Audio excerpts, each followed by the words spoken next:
10টা টাকা নিলাম। কানে কথা যায় না নাকি? শুনেছি। কেন নিলাম? শুধবে না? শুধিয়েছি কখনো? আমি যদি 10টা টাকা উড়িয়ে দিই? দেবে?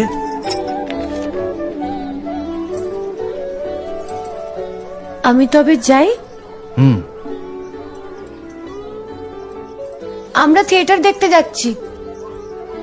তুমি কি শুনলে আমি কি বললাম? বড় জ্বালাচ্ছ ললিতা।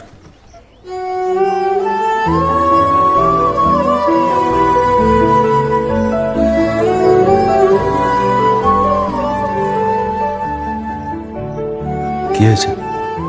আমরা সবাই থিয়েটার দেখতে যাচ্ছি। আমরা বলতে? আমি, কালী, চারু। চারুকে চেনো? ওই যে পাড়ার মোড়ের বাড়ির আমার বন্ধুর ব্রাহ্মবাড়ি। হ্যাঁ, ওই চারু, চারুর মা আর ওর মামা।